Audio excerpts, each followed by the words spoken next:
요한계시록 말씀은 크게 보면 세 부분으로 좀 이야기를 나눌 수 있습니다. 우리 앞부분에 우리 16장 말씀까지 보면 그 초림 예수님의 초림 십자가 사역으로 말미암아 하나님 나라 공동체, 태언약 공동체, 이미 임한 하나님 나라를 보여주는 그런 새로운 존재로서 교회가 탄생했고, 이 교회는 초림과 재림 사이에, 즉 이 종말 기간 동안에 하나님의 보호하심을 입으며 살게 될 것이다 하고 말씀하고 있습니다. 그리고 교회는 하나님의 보호하심을 입으며 살아가는데, 이 땅에서는 교회는 사명이 있습니다. 복음 전파의 사명, 이 복음의 증인으로서의 이 삶을 이 땅 가운데 살아가다가, 그리고 영원한 하나님 나라에 들어가게 됩니다. 반면에 하나님을 대적하고 교회를 대적하는 이 모든 악의 세력들, 그 악의 세력의 실체가 사탄이요, 타락한 천사들입니다.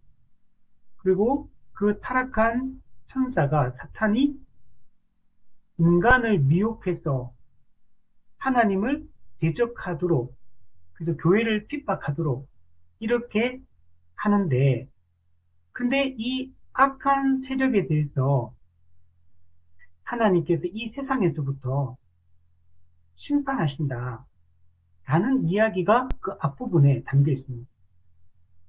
그래서 일곱 인, 일곱 나팔, 일곱 재앙 심판, 이거는 하나님에 의해서 이 모든 이 불신자, 이 세상에게 내려지는 심판을 이야기합니다.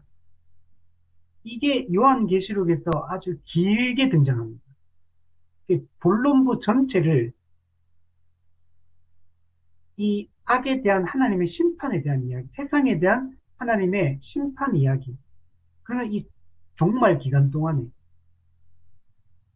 지금 우리가 볼 때 이 세상이 하나님을 대적하고 교회를 박해하며 이렇게 살아감에도 불구하고 공의가 시행되지 않는 것처럼 보이고, 악이 형통하고 번영하고 득세하는 것처럼 이렇게 보이지만, 요한계시록에서는 이 악에 대한 하나님의 심판이 재림 때 완전하게 이루어지겠지만, 그때만 이 심판이 임하는 게 아니고 이 현세를 살아가는 동안에, 우리가 이 초림과 재림, 이 종말 기간을 살아가는 이 기간 동안에도 악에 대한 하나님의 심판이 이루어지고 있다는 걸 보여주는 게 이 일곱 심판 시리즈인 겁니다. 그래서 일곱 인, 일곱 나팔, 일곱 대접 심판, 이 세 개의 심판은 연속적으로 이루어지는 세 개의 심판이 아니고 초림과 재림 사이에 이루어질 하나님의 심판을 세 번에 걸쳐 설명을 하고 있는 똑같은 심판인데, 일곱 인, 일곱 나팔, 일곱 대접이 똑같은 기간에 이루어지는 악에 대한 하나님의 심판, 세상에 대한 심판을 보여주고 있는 겁니다. 그리고 우리가 지난 시간에 17, 18, 19장 여기에서는 큰 성 바벨론에 대한 하나님의 심판이 나옵니다. 무너졌도다 무너졌도다 큰 성 바벨론이요, 이렇게 얘기했던 이 큰 성 바벨론은, 이 바벨론은 성경에서 세상을 상징합니다. 결국 이 하나님을 대적하는 이 악한 세상이 완전하게 멸망하게 된다는 걸 보여주고 있습니다. 큰 성 바벨론이 무너졌다, 화있다. 그래서 이게 앞부분에 19장까지 내용들을 보면 하나님을 대적하고 교회를 박해하는 이 악한 세상은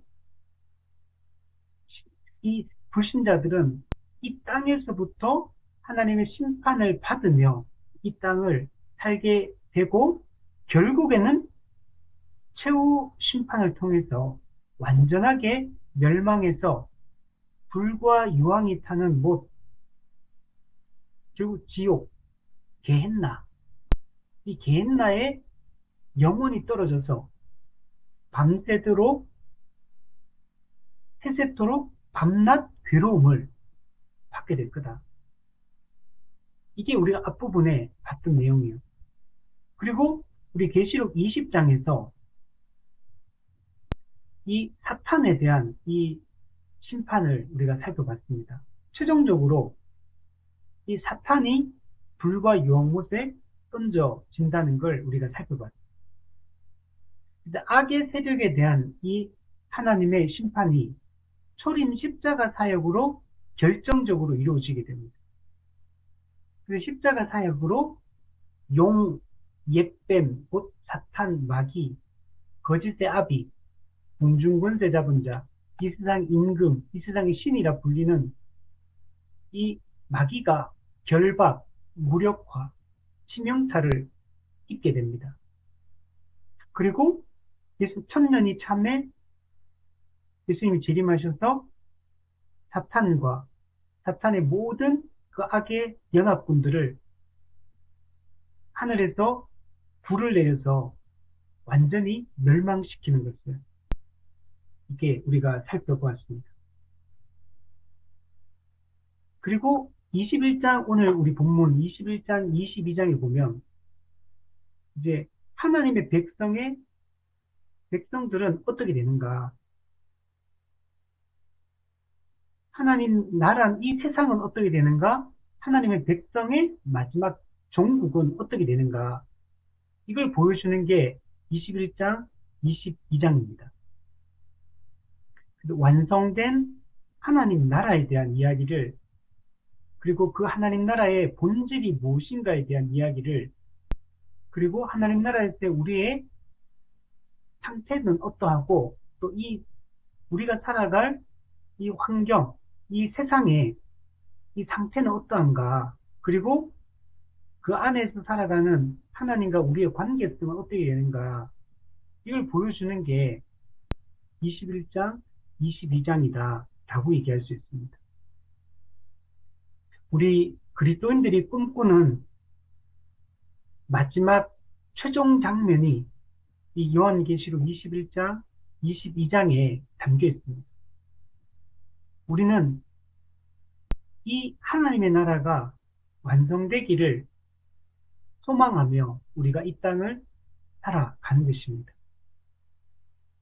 그래서 우리는 이 영원한 나라, 영적인 나라, 하나님 나라,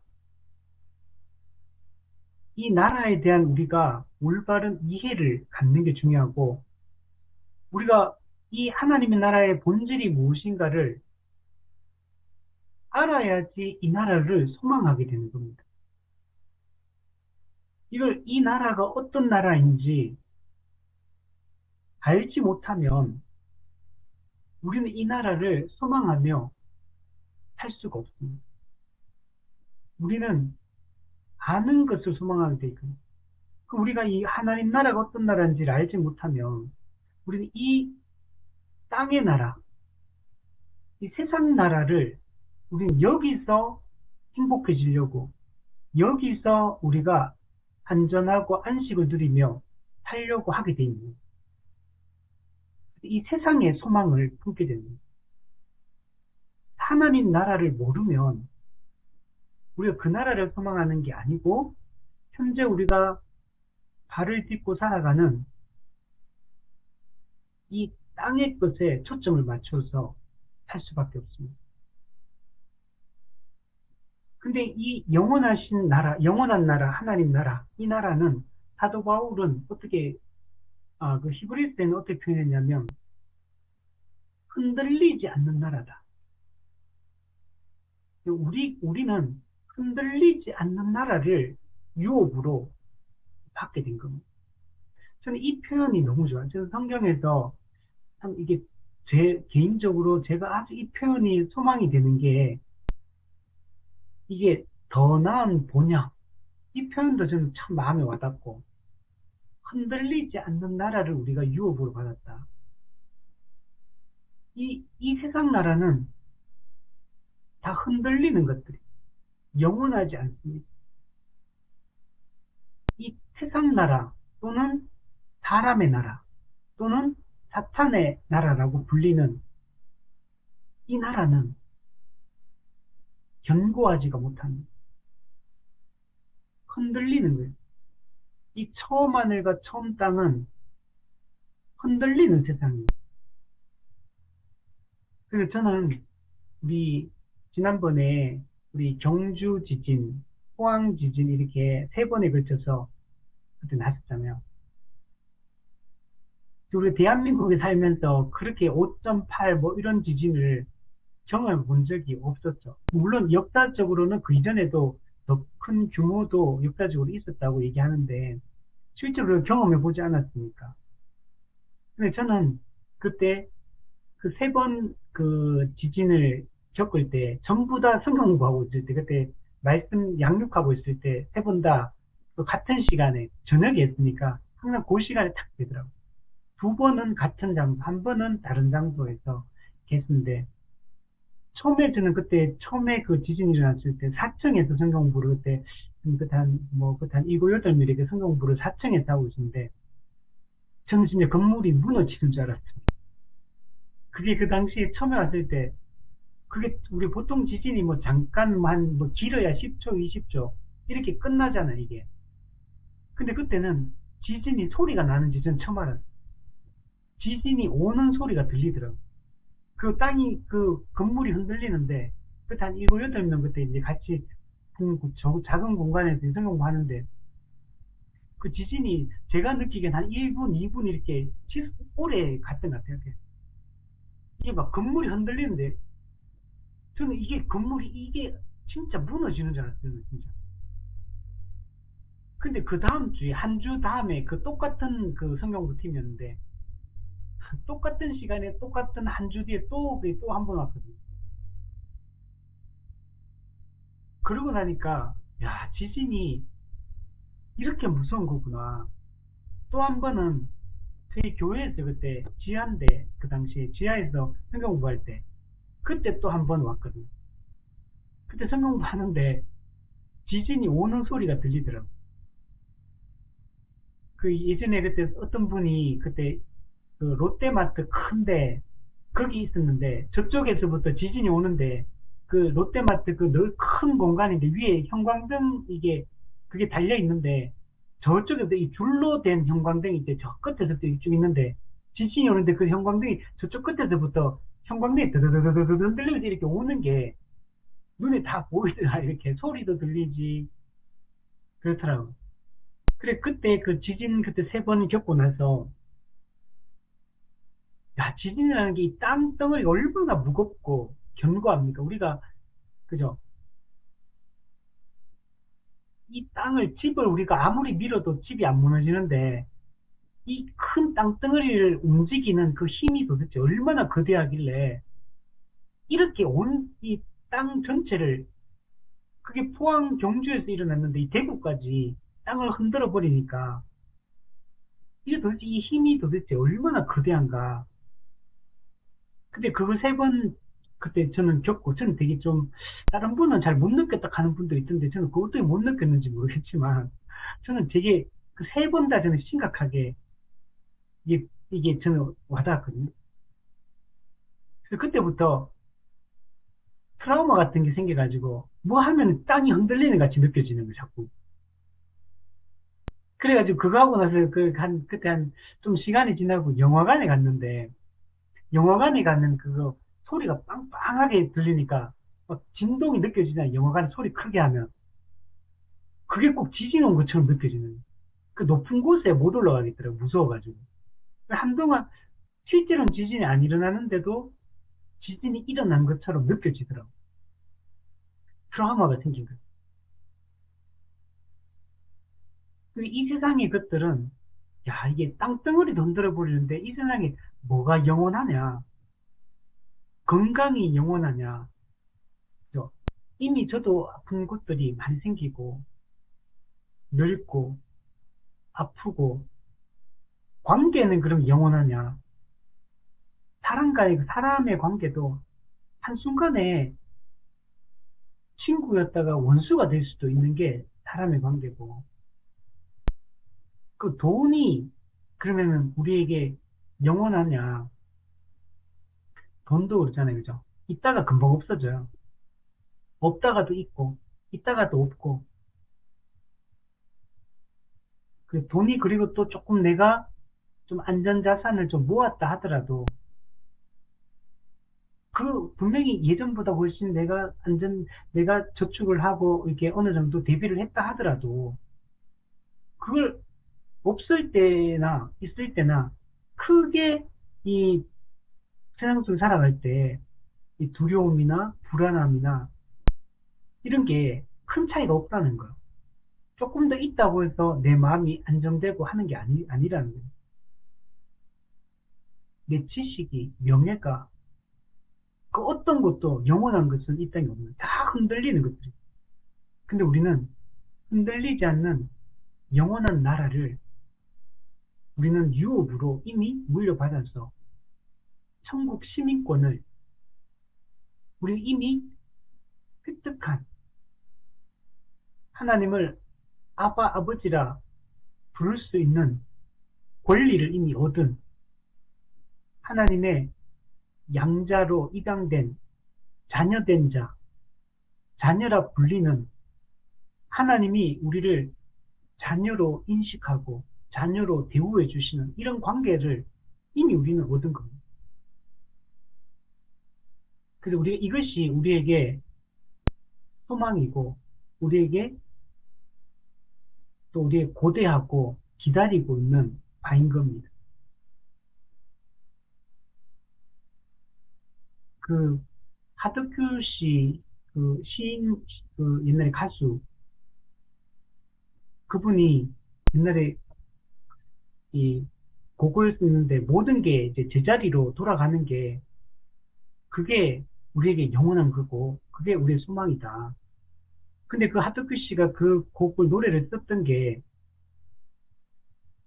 그게 예수 믿기 전에 썼던 건데 예수 믿고 나서 보니까 타락으로 말미암아 변질된 이 세상이 하나님이 원래 창조하신 원래 창조 세계로 회복되는 거, 되돌아가는 거, 제자리를 찾는 거, 이게 구원이고 이게 회복인 거야. 창세기 3장의 인간의 타락으로 말미암아 변질되었던 이 모든 사람과 모든 피조세계 전체가 하나님이 원래 보시기에 심히 좋았다고 말씀하셨던 그 원래 상태로, 아니 사실 그 능가하는 상태죠. 하나님 나라는 그 상태로 제자리로 돌아가는 거, 이게 구원이요 회복이요, 이게 우리가 소망하는 거죠. 그게 지금 여기서 이루어지고 있다는 거예요. 우리 1절에 보면 새하늘과 새 땅을 보니, 새하늘과 새 땅, 처음 하늘과 처음 땅이 없어졌고 처음 하늘과 처음 땅, 인간의 타락으로 말미암아 이 변질되고 부패하고 오염된 이 세상을 얘기합니다. 하나님이 원래 창조하실 때 보시기에 심히 좋았다, 굉장히 만족스러워 하셨는데 이 세상이 인간의 타락으로 땅은 너로 말미암아 변질된 거예요. 아담의 타락으로 말미암아 변질되었거든요. 근데 이 처음 하늘과 처음 땅이 없어지고 새 하늘과 새 땅으로 회복이 되었다는 거예요. 이게 이 새 하늘과 새 땅, 이게 영원한 하나님 나라인 거예요. 이 말씀은 이사야 65장, 이사야 66장, 베드로후서 3장 여기에 보면, 그리고 요한계시록 여기 21장, 성경에서 네 군데 이 새하늘과 새 땅에 대해서 이야기를 하고 있습니다. 하나님이 원래 천지를 창조하실 때 가지셨던 원계획, 창조 목적이 완성된 상태가 이 새하늘과 새 땅인 겁니다.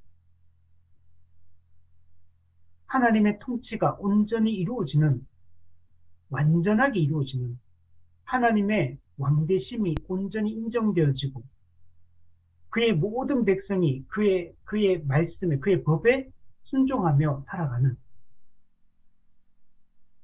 우리 하나님의 백성들이 살아갈 그 영원한 하나님 나라의 영토, 이게 새하늘과 우리의 살아갈 환경, 이게 새하늘과 새 땅이고, 새하늘과 새 땅이 이루어졌다는 것은 하나님 나라가 완성되었다라는 얘기를 하고 있는 겁니다. 여기서 처음 하늘과 처음 땅, 처음이라는 것은 처음 하늘의 첫 창조를 얘기하는, 근데 첫 창조가 인류의 대표인 아담의 타락으로 말미암아 보시기 좋았던 그 세상이 변질된 것, 타락하고 부패하고, 근데 그게 다시 새하늘과 새 땅으로 질적으로 변화되었다는 거예요. 그래서 새 하늘과 새로운 거 할 때 이 새는 헬라어에 네오스하고 카이노스 두 단어가 있는데, 네오스는 완전히 새로운 걸 창조해내는 걸 네오스라고, 카이노스는 기존에 있던 것을 질적으로 새롭게 만드는 거, 기존에 부패하고 변질되고 오염된 것을 질적으로 완전하게 만드는 거, 새롭게 만드는 거, 이걸 카이노스라고. 지금 여기서 새하늘과 새 땅이라고 할 때 이 새는 카이노스를 얘기합니다. 그 인간의 타락으로 변질되었던 이 피조 세계를, 그것을 질적으로 다시 새롭게 하는 거. 그래서 이걸 신학적으로 갱신한다. 갱신. 처음 하늘과 처음 땅이 갱신된 상태, 질적으로 완전히 새로워진 상태, 이게 새하늘과 새 땅입니다.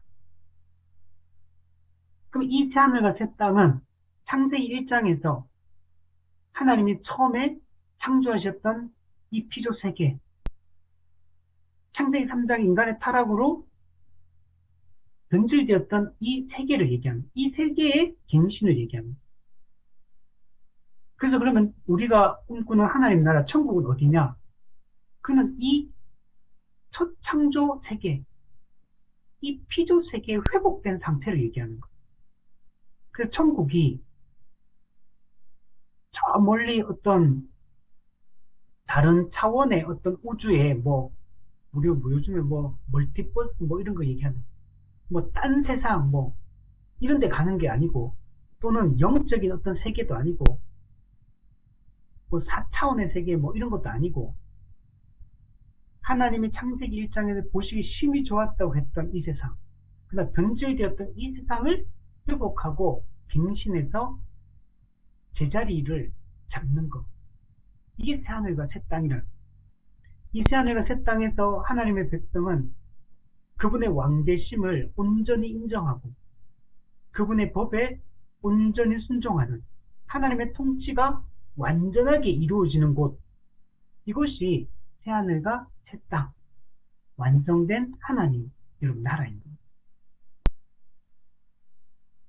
근데 이 처음 하늘과 처음 땅이 로마서 8장에 보면 회복을 고대하고 있다, 이렇게 얘기하거든요.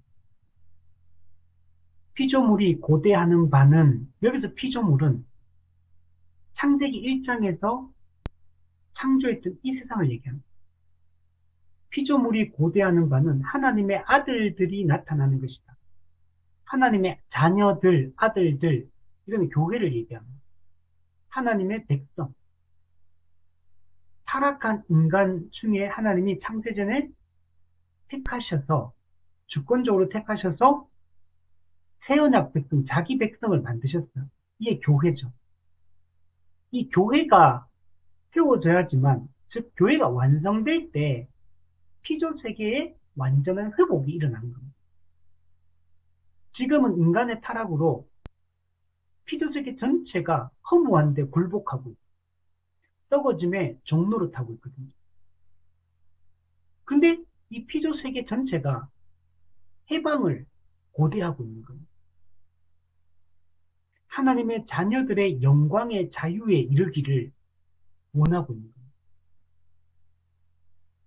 근데 이게 지금 요한계시 21장에서 이루어지는 겁니다.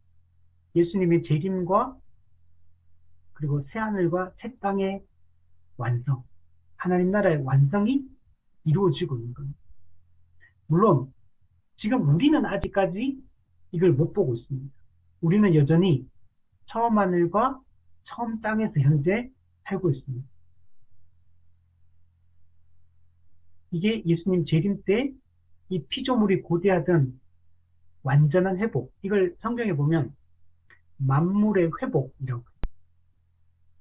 사도 바울은 또 다른 표현을 쓸 때는 만물의 충만, 또 다른 표현을 쓸 때는 만물이 그리스도 안에서 통일된다. 만물의 통일, 하나됨, 만물의 통일, 만물의 충만, 만물의 회복, 이 동일한 의미인 것.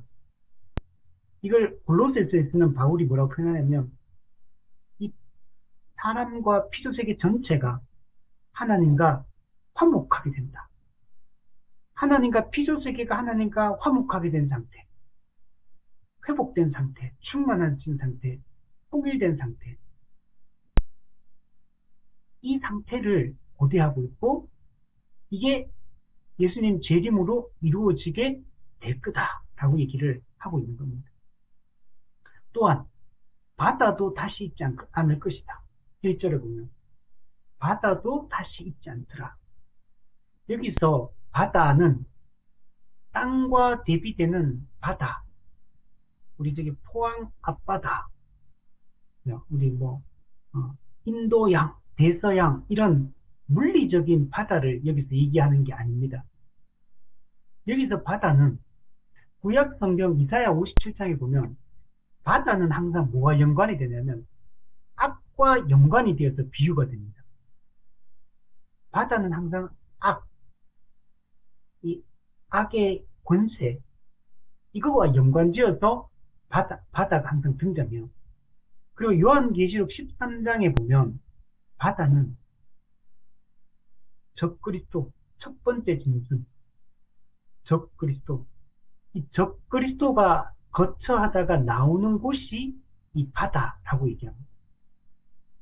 그리고 요한계시록 20장 우리 13절에도 우리 보면 바다가 그 가운데서 죽은 자들을 내준다. 네, 그러니까 죽은 자들이 거처하던 곳, 죽은 자들은 불신자들을 얘기합니다. 불신자들이, 죽은 자들이, 영적으로 죽은 자들이 거처하는 곳, 악이 거처하는 곳, 적그리스도가 있다가 나온 곳, 이것이 바다라고 묘사가 되고 있습니다. 근데 새하늘과 새 땅이 만들어지면 바다도 다시 있지 않을 것이다. 그러면 이제 천국 가면 그죠? 우리가 산은 있는데 바다는 없다. 이런 얘기는 아닙니다, 여러분. 천국 가면 나중에 완성된 한에는 이 땅에 있던, 기존에 있던 모든 것들이 동일하게 존재합니다. 여기서 바다는 그 물리적 바다를 얘기하는 게 아니라 이 악의 거처가 다시 있지 않을 거다. 불신자가 거처하던 곳, 적그리스도가 있다가 나온 곳, 이게 없어진다는 얘기는, 바다가 있지 않다는 얘기는 악의 권세가 완전하게 제거될 것을 의미하는 것. 우리 그래서 앞부분에 19장, 20장에서 19장에서 적그리스도와 거짓 선지자가 불과 유황못에 던져지고 20장에서 마귀가 불과 유황못에 던져지고 그리고 모든 불신자들, 짐승의 표를 받고 하나님을, 교회를 대적하던 모든 불신자들이 불과 유황못에 던져질 거라 했잖아요. 악의 모든 권세가 다 제거되는 거예요. 악이 제거되지 않으면 하나님 나라가 완성될 수가 없거든요. 그러니까 새하늘과 새 땅이 이루어졌다는 얘기는 하나님 나라가 완성되었다는 얘기고, 하나님 나라가 완성되었다면 악의 권세는 다 제거가 되었다. 바다도 있지 않다. 라고 얘기합니다. 그럼 새하늘과 새 땅은 타락으로 말미암은 죄와 사망, 즉 이 옛 질서는 완전하게 제거되고 사라진 상태가 됩니다. 이 땅에서 인간의 타락으로 말미암아 찾아오게 되었던 모든 죄와 사망의 권세, 이것과 엄격한 분리, 철저한 분리, 완전한 분리가 이루어진 새로운 질서, 이게 하나님 나라 임금입니다. 우리는 지금 죄성을 가지고 타락한 세상 속에서 처음 하늘과 처음 땅에서 여전히 지금 우리는 현재 살고 있어요. 예수님을 믿음으로 그리스도와 연합하고 하나님 나라 백성이 되고 천국 시민권을 가지고 새 사람이 되었음에도 불구하고 그러나 아직 우리가 완전히 여기서 벗어난 상태는 아니에요. 그래서 이 땅에서 우리가 아기로 태어나서 육체적 죽음에 이르는 이 순간까지 이 땅에서 우리가 현실을 살아가는 것은 고통스러운 과정인 겁니다. 우리가 불교에서 인생은 고통이다, 고다 이렇게 얘기하고, 우리 인생이 멀리서 보면 희극인데 가까이서 보면 비극이다. 우리 이 땅에 살아갈 때 원죄의 결과, 자범죄의 그 고통을 이 땅에서 우리는 겪습니다. 사후의 구조적인 악을 경험하며 살아가요. 사람의 그 악한 본성을 경험하며 우리는 살아가게 됩니다. 그래서 이 땅에서 살아가는 게 결코 쉽지가 않아요. 하나의 죄의 고통이 사라져도 또 다른 죄의 고통이 또 찾아오고, 믿었던 사람에게 배신당하고 억울한 일을 당하고 이유를 알 수 없는 고난이 찾아오고, 이런 게 인생입니다. 그래서 인생은 슬프고 외롭고 힘들고 이런 것들이 너무 많아요. 물론 우리가 또 살아가면서 기쁨도 있고 즐거움도 있고 또 평안할 때도 있고 항상 힘들진 않죠. 하나님 참 희한하게도 힘들 때가 있고 또 공고할 때가 있고 형통할 때가 있고 항상 이걸 주기적으로 주시는 것 같아요. 허락하시는 것 같아요. 그렇지만 어쨌든 우리가 죄성을 가지고 타락한 세상 속에 살아가는 자체가 힘들죠. 솔로몬이 전도서에서 만물의 피곤함을 말로 다 할 수 없다. 피곤한 거예요, 세상에 사는 게. 그죠? 한때는 참 행복하고 좋지만 또 한때는 너무나 힘겹고 끝도 없는 고통을 감내하며 살아가야 될 때가 또 각 사람들에게 다 있는 겁니다. 사람들은 다 말하지 않아도 한 가지 한 가지, 두 가지 이런 어려움들을 다 안고 살아가는 거죠. 우리가 말하는 것도 있지만 말하지 않고 홀로 감당해야 될 것들도 있죠. 근데 새하늘과 새 땅은 죄와 사망으로 가득한 이 옛 질서가 완전하게 제거되고 완전히 새로운 질서, 우리 육체적 죽음을 하이델베르 교리문답인가 거기 보면 죄 짓는 것을 그치는 순간이다. 저는 이 내용이 너무 와닿아요. 이 땅에서 우리는 다른 사람의 죄성을 경험하여 그게 고통스러워. 근데 나 자신의 죄성을 또 내가 보게 되고 그게 나한테 고통이 돼요. 근데 여러분, 이 새하늘과 새 땅에서는 육체적 죽음이 예수 그리스도의 재림이 죄 짓는 것을 완전히 그치게 하는 순간, 모든 우리의 이 죄성으로부터 우리가 완전히 벗어나게 되는 그때 얼마나 행복하겠습니까? 그게 영원한 하나님 나라, 새하늘과 새 땅인 겁니다. 그런데 2절을 보면 1절에는 그 새하늘과 새 땅이 창조된다 그랬는데 2절에 보면 거룩한 성 새 예루살렘이 하늘로부터 내려온다.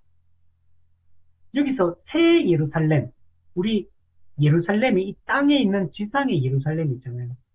근데 여기 있는 새 예루살렘, 하늘에 있는 새 예루살렘, 지상의 예루살렘은 불완전합니다. 근데 새 예루살렘, 근데 이 새 예루살렘을 거룩한 성이라고 표현해요. 거룩하다. 그 성처럼, 이게 그러니까 무슨, 우리 보이는 저게 무슨 대궐, 무슨 성 있잖아요. 이런 성처럼 느껴져요. 어떤 장소적인, 건물로서의 어떤 성, 이것처럼 이렇게 느껴지잖아요. 장소 또는 어떤 건물. 근데 어쨌든 이게 뭔지는 아직 잘 모르겠는데, 새 예루살렘이 거룩한 성이다. 거룩하다. 여기서 새 예루살렘 때 새도 땅에 있는 이 지상의 불완전한 예루살렘과는 대조되는 새롭게 창조된 예루살렘, 카이노스. 질적으로 이 땅에 있는 지상의 예루살렘과는 비교되지 않는 질적으로 완전히 변화된 하늘의 예루살렘. 이게 이 예루살렘이 하늘로부터 이 땅으로 내려온다고 얘기를 하고 있어요. 하늘에서 이 새 예루살렘이 내려온다는 얘기는 이 새 예루살렘은 인간에 의해 만들어진 게 아니라는 거예요. 이 새 예루살렘은 하늘로부터 내려온다. 즉 하나님에 의해 만들어진 존재라는 걸 얘기를 합니다. 근데 이게 뭔지를 설명해 주는 게 그 뒷부분에 보면 그 예비한 것이 신부가 남편을 위하여 단장한 것 같더라. 자, 앞에 보면 거룩한 성 새 예루살렘 그러니까 무슨 도시, 무슨 성, 무슨 장소 이런 것처럼 느껴지잖아요. 근데 여기서 이게 어떤 존재인가를 설명해 줘요. 그 예비한 것이 신부가 남편을 위해 단장한 것 같더라. 즉, 새 예루살렘은 신부라는 거예요. 신부에 지금 비유하고 있는 거예요.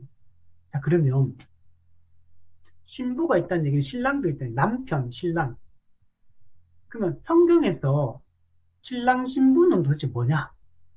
구약과 신약에 보면 구약에서 이스라엘 백성과 하나님과의 관계를 설명할 때 이스라엘은 하나님과 결혼했다. 결혼 비유를 항상 설명하는 걸 볼 수 있어요.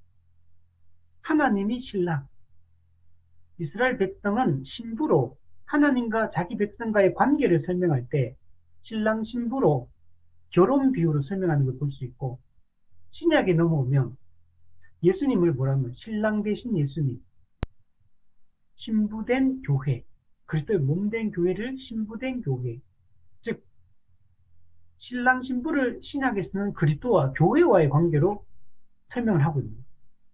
그러니까 이 새 예루살렘은 누구냐? 신부를 이야기합니다. 이 신부는 구속받은 하나님의 백성 공동체, 즉 교회를 가리키는 하나님에 의해 만들어진 참된 하나님의 백성인 교회가 하늘로부터 이 땅으로, 근데 이 땅은 어떤 땅?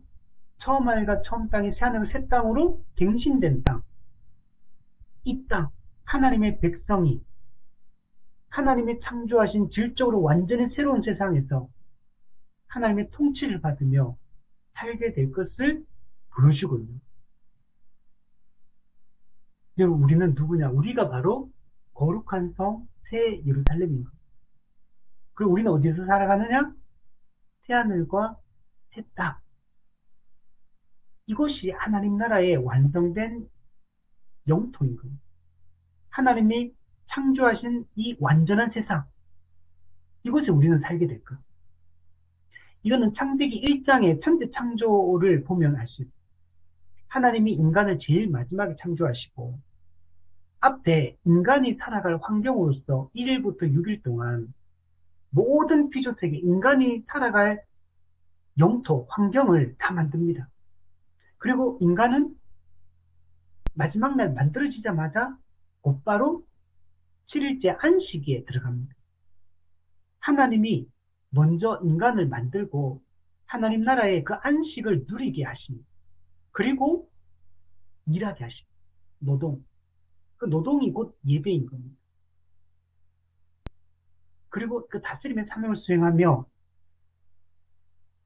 하나님의 나라의 청지기로서, 관리자로서 하나님 나라를 더 풍요롭고 풍성한 세상으로 하나님의 통치가 온전하게 이루어지는 그런 세상을, 이 세상에 생육 번성하며 하나님의 영광을 나타내며 살도록 하셨죠. 마찬가지로 하나님이 이렇게 새하늘과 새 땅을 창조하셔서 거룩한 성 새 예루살렘 교회가 이 땅으로 내려와서 이곳에서 모든 그 풍요를, 그 부요함을, 그 하나님과 영원한 교제를 누리며 하나님이 살도록 하시는 겁니다. 이게 완성된 하나님 나라 안에서 교회가 살아가는 방식입니다. 근데 이 새 예루살렘이 새하늘과 새 땅에 들어와서 이 땅에 내려왔다는 게 뭘 의미하는지 3절에서 설명해줘요. 하나님의 장막이 사람들과 함께 있게 되었다. 하나님의 장막, 하나님의 거처, 하나님의 집, 하나님의 거처가 사람들과 함께 있다는 말은 하나님이 이 새하늘과 새 땅에서 교회와 함께 살게 될 것이다. 하나님이 영원히 함께 할 것이다. 보라, 하나님의 장막이 사람들과 함께 있음에 하나님이 그들과 함께 계시리니, 하나님이 잠시 오셨다가, 손님처럼 오셨다가 바람처럼 떠나가시는 분이 아니라 하나님이 자기 백성인 거룩한 성 새 예루살렘 만들고, 그리고 그들이 살아갈 새하늘 새 땅에 그들을 두시고, 하나님이 이 교회와 영원히 함께 이곳에서 거처를 마련하셔서 우리가 영원히 함께 살겠다고 말씀하십니다. 즉, 이걸 뭐라 그럽니까? 임마누엘. 임마누엘이 완성되는 겁니다. 하나님의 임재가 완성되는 것. 우리 하나님 임재가 구약의 성전을 상징했잖아요. 하나님 백성이 성전에서 하나님 만나요. 근데 그 하나님과의, 그 자기 백성과 하나님과의 만남이 완성이 되어서 잠시 왔다가 잠시 교제하다가 떠나시는 게 아니라 하나님과 자기 백성이 영원히 함께하는,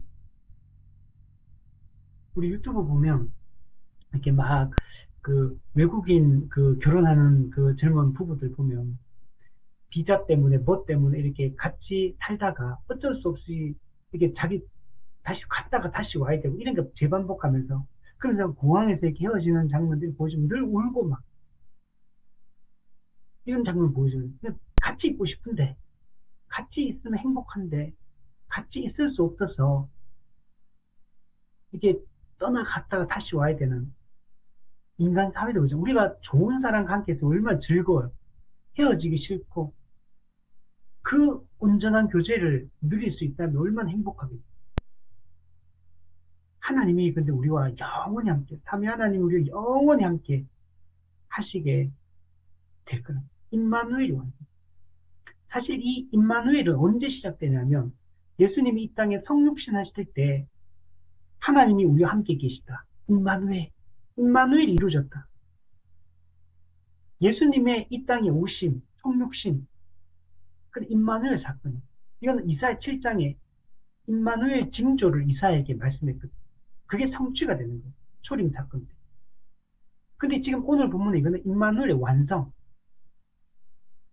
하나님의 함께 하심이 온전히 이루어지는 걸 지금 오늘 본문에서 이야기를 하고 있는, 흔들리지 않는 나라, 영원한 하나님 나라에서 하나님과 교회가 영원히 함께 할 것. 이게 요한복음 1장 14절에 그 말씀이신 그 그리스도가, 말씀이 우리 가운데 거하신다 할 때 거하신다, 거하심에 에스케노센, 이 거하신다는 게 하나님이 임마누엘 하신다는 거예요. 하나님 우리 가운데 임재하신다는 거예요. 성육신을 통해 그게 이루어졌는데 이제 하나님이 가시적으로, 물리적으로, 실제적으로 완전히 함께하는, 이게 일시적인 게 아니라 영원한 함께하심이 이루어지게 됩니다. 천국의 본질은 바로 이 임마누엘이 한 천국의 본질이 하나님의 임재의 완성. 하나님의 임재가 완성되는 하나님의 통치의 완성이거든요. 이게 영원한 천국의 본질입니다. 지옥은 하나님이 함께하지 않는 상태가 지옥의 본질이에요. 임마누엘이 이루어지지 않는 상태가 이런 지옥의 본질이에요. 그래서 마태복음 25장에 보면 양과 염소로 인자가 오셔서 분리하시고 나서 왼편에 있는 자들에게 나를 떠나 마귀와 그 사자들을 위하여 예비된 곳에 불에 들어가라. 마귀와 그 사자, 타락한 천사들을 위하여 예비된 불, 지옥. 이곳에 누가 들어가냐? 믿지 않는 불신자들, 왼편에 있는 자들, 나를 떠나 함께 있지 못하게 되는 거예요. 근데 천국은 함께 있는 겁니다. 그래서 우리가 복받은 자다라고 말씀합니다. 그리고 이전 상태가 뭐가 이루어지는 거냐면 구약에 나오는 언약 문구, 구약 성경에 자주 나타나는 관용구가 있는데 그들은 내 백성이 되고 나는 그들의 하나님이 되리라. 이걸 언약 관계 속에 있는 언약 문구라고 표현합니다. 언약 공식이라고. 그들은 하나님의 백성이 되고 하나님은 친히 그들과 함께 계신다. 여기서 보세요. 친히 하나님이 직접 하나님의 친히 자기 백성과 영원히 함께 하셔서 영원한 우리의 아버지와 자녀로서 이렇게 그 복을 누리게 하시겠다 라고 말씀합니다. 하나님과 자기 백성 교회가 밀접한 관계성을 가지고 밀접한 교제를 하게 될 것이다 라고 말씀을 하고 있습니다. 그러니까 4절에 보세요.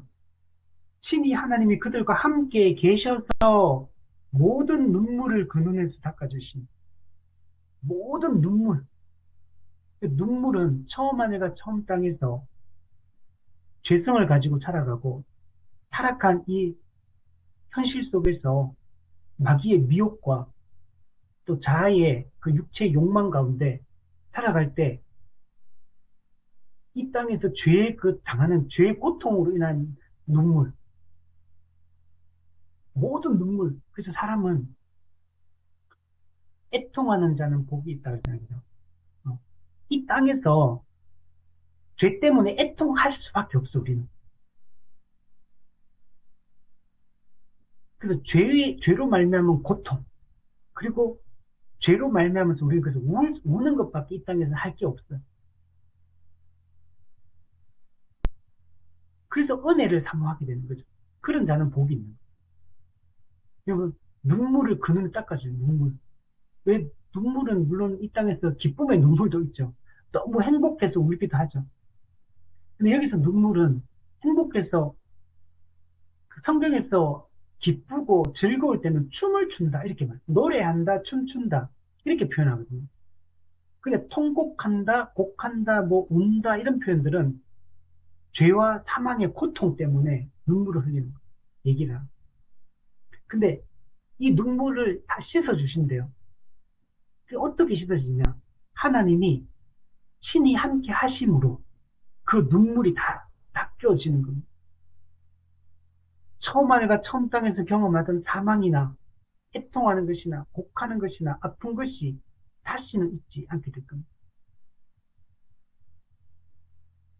사람들은 지금도 울고 있죠. 눈물을 흘리고 있죠. 이 땅에서는 그죠? 어떤 사람은 돈이 없어서 울고, 어떤 사람은 관계가 깨져서 울고, 어떤 사람 아파서 울고, 어떤 사람 하는 일들이 잘못돼서 울고, 우는 다양한 이유들로 인해서 고통을 안고 이제 살아가고 있죠. 그래서 정말 우리가 천국을 사모할 때 천국이 너무 좋아서 빨리 들어가고 싶다. 이 땅에서 사는 것도 좋지만 만족하지만 천국이 너무 좋은 곳이라서 빨리 그곳에 들어가고 싶다. 이렇게 천국을 사모하면 제일 좋겠지만 근데 성경에 보세요. 현실이 너무 힘들고 고통스러워서 그래서 교회가 항상 교회사를 보면 박해받고 고통스러워. 이 땅의 현실이 너무나 팍팍하기 때문에 곤비하기 때문에 빨리 이 고통에서 벗어나고 싶은 그 마음으로 그 천국을 바라보고 그래서 고난 속에 있을 때 교회는 더 내세를 소망하는 게 원래 인간의 특징인 거예요. 현재가 힘들면 힘들수록 박해가 심하면 심할수록 내세를 소망하는 마음들이 더 커지게 되는 거잖아요. 이 땅은 눈물, 사망, 애통함, 곡함, 아픔 이걸로 가득한 세상이에요. 이건 인간의 타락으로 말미암아 찾아온 옛 질서에 속한 산물들.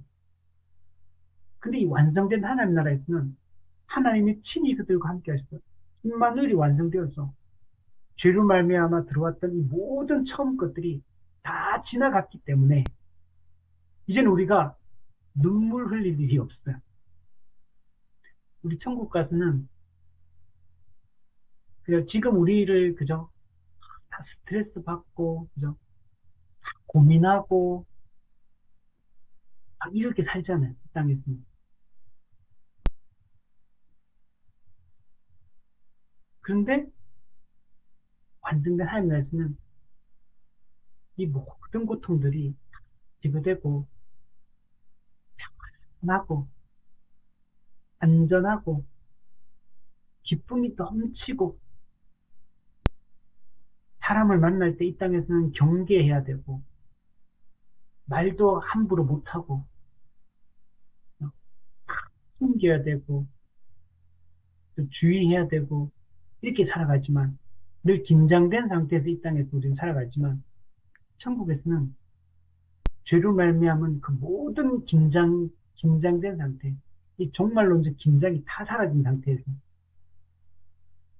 모든 것이 완성되고 그 구약에서 얘기하는 샬롬의 상태 신약에서 이야기하는 평강 에이렌의 상태 그게 이루어진 영원한 그 리차드 백스터가 했던 말은 영원한 성도의 영원한 안식에 하나님이 천지를 창조할 때 7일 때 하나님 안식하셨거든요. 창조의 목적이 안식이었거든요. 하나님이 인간에게 주고자 했던 게 이 피조세계에 주고자 했던 게 하나님과 함께함으로 말미암은 안식이었거든요. 그게 우리한테 완전하게 영원토록 주어지게 될 거예요. 근데 반대로 모든 이 악의 세력들은 이것을 잃어버리게 돼요. 영원. 부자는 그 영원한 괴로움 속에 들어갔고 거짓 나사로는 이 땅에서는 고통 속에 살아갔지만 아브라함의 품에 안겨 영원한 그 천국에 들어갔듯이 이 땅에서 우리는 믿음을 지키며 살아가는 이 삶이 결코 만만치 않아요. 요한계시를 보면 반복된 단어가 있어요. 성도들의 인내가 여기 있느니라. 끝까지 견디는 자는 구원을 받으리라. 이기는 자에게는 흰옷을 입혀줄 것이요 그 영광의 면류관을 씌워주겠다.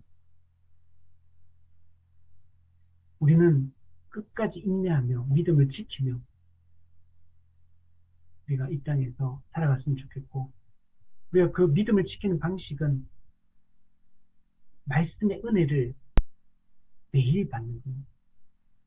은혜의 방편을 부지런히 사용하여 날마다 그 복음을 붙들고 하나님 우리에게 이미 성취하신 것들을 우리가 받은 복을 세워보고 장차 우리에게 주실 거라고 약속한 말씀, 약속의 말씀을 붙들고 살아가면 우리는 거뜬히 이 땅에서 교회와 함께 성령의 능력으로 거뜬히 승리하며 우리는 영원한 그 천국 문에 다다를 것이고 예수 그리스도께서 우리를 기쁘게 맞이해서 우리는 영원한 천국으로 새하늘과 새 땅으로 우리는 들어가게 될 것입니다. 우리가 이 소망을 가지고 이 의의 소망을 우리가 붙들고 이 땅에서 우리가 소망이 있네. 이 소망을 바라보며 인내하며 믿음을 지키며 살아가는 우리가 되었으면 좋겠습니다.